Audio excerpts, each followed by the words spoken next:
Hi everyone, welcome back to the channel, welcome back for another video. It's a new week in Raid and we've got a new fusion, so things are going to be pretty busy as you can expect. And just to top it off, we've even got personal reward clan v clan to do as well. So let's kind of plot out how we're going to get through this, if we're even going to get through this, and hopefully any light I can shed on this new champion, which looks really cool.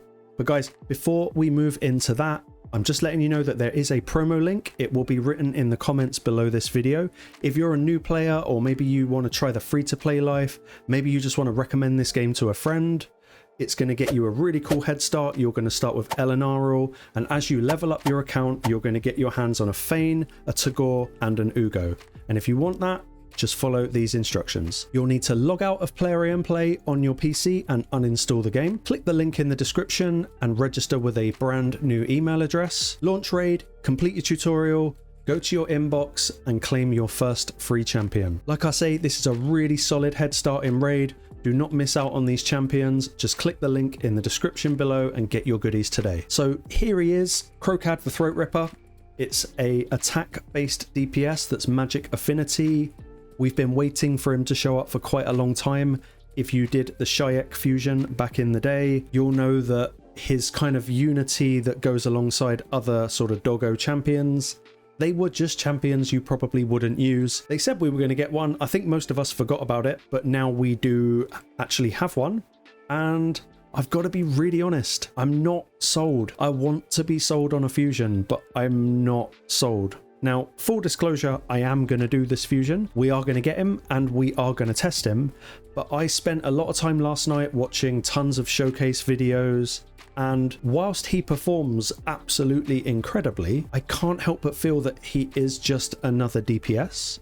And the number one issue with all DPS champions in this game, kind of all champions, but mainly with DPS champions, when you watch YouTubers preview them and demo them, of course they're going to put out absolutely just disturbing numbers because they are usually geared in absolutely amazing gear. A couple that I watched yesterday, it was like 9,000 attack and 360% crit damage. Of course he's going to smack. I don't know, probably Pixneal or something like that would absolutely decimate in gear like that. So I try not to get sucked in by the big numbers. If there's one thing that you don't really get from watching demos, is obviously these are on other people's accounts that might have absolutely amazing gear. Maybe you don't, and it's quite hard to see how you're going to have to scale back your expectations as to what's going to happen when you get your hands on this guy if you're going for him. So without going too deep into this guy's kit, just as a sort of whistle-stop tour, he is essentially a particularly powerful AoE champion because the way he scales his damage is not at the behest of the AoE coding of damage in this game. In a nutshell, that just means AoE damage, you get slightly less out of your numbers because it's spread. I don't know the full ins and outs of it. There are a lot of really good videos you could look at. Maybe Saf from HH Gaming would be able to break it down really well. But what he's doing is he's attacking with individual target damage to all enemies. So you're naturally just going to see bigger numbers come out. It's also going to essentially ignore reflect damage, and anyone that's gone and tried to hit the ram form in Chimera, this is going to be useful for you. Obviously, affinity is going to come into play a little bit. That's a bit of a shame, but we can't have it all. A2 is another AoE with an extra hit on enemies under 2 or more debuffs. You're going to find that this is going to be happening a lot because you're obviously going to want things like decreased defense, decreased speed, weaken, all of that good stuff.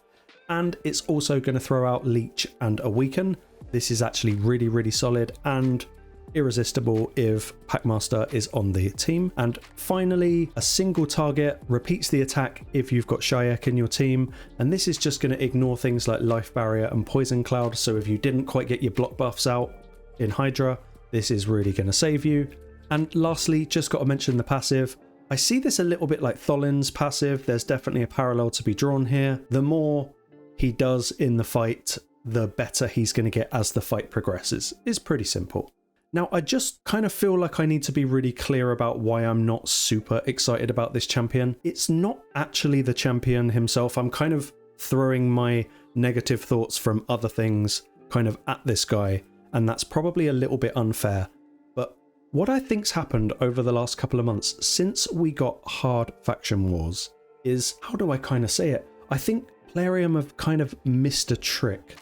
Certain factions are going to be a lot easier than others, and it's not just based on your roster, it's based on like the potential roster.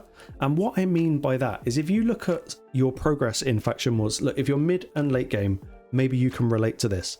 If you look at something like the Barbarian Crypt, you've probably a lot further than you have in other areas, simply because of champions like Armand's. Then you've also got other factions where maybe you're looking at someone like a Fabian. You're constantly just locking out the enemy and just allowing you to maintain a bit of control in fights. If I was Plarium, I would have dropped Faction Wars Hard as almost a little bit of a way of data collection. I would look at, who's getting furthest in what and why, who's being used. Orcs is a great faction. There are some really cool champions in Orcs. The Mythicals are pretty cool as well. The Epics are really, really good, in fact. But what I just couldn't find, and if we go into my roster screen here, and we'll pull up everything I've got, and we'll go by Orc, and we're going to go for buffs and block debuffs. Can you see the problem? This is a big problem. There are just gaps, and I've noticed that in a stage that I'm currently stuck on, I'm just not getting anywhere because I'm getting controlled by the enemy team. So it's kind of forcing me to build my champions in builds that I don't want to build them in, just to get through a stage. I think why I'm a little bit miffed by this fusion is it seems like such a wasted opportunity to put something in the pool that's going to be of more benefit. Most people, and I only know this from doing takeovers, most accounts that I've looked at, everyone just picks their DPS and they just throw everything at their DPS. And in those takeovers, what I've tried to get across is your support champions are kind of arguably more valuable to you because they are just present and they're keeping your team alive at all times. It's all good having a great DPS, but if he dies, you're kind of fucked. And it's really hard to come back from that if he hasn't got good support around him. So I really think it's been missed that we've just been given yet another DPS. We had Tholin, DPS, Titus, DPS. Now this guy, DPS. I think I would have liked to have just seen more utility come from these fusions. They've got the data, they've got faction wars to kind of playtest this. It just feels missed, but I think I'm letting that cloud my judgment on the new fusion. But you know what? All the negative aside, this is probably going to be a really good champion. I put my hands up and admit I was so wrong about Tholin. When I first did my test and kind of review on him, I kind of thought he was pretty average, and you know what? He turned out to be really, really solid. I've actually started using him a lot now, and ultimately, I'm really, really glad I fused him. I can only hope that the same applies with this champion. So lastly, let's just have a quick look at the schedule and we'll see what we're going to do with our week. So here is the schedule for the week.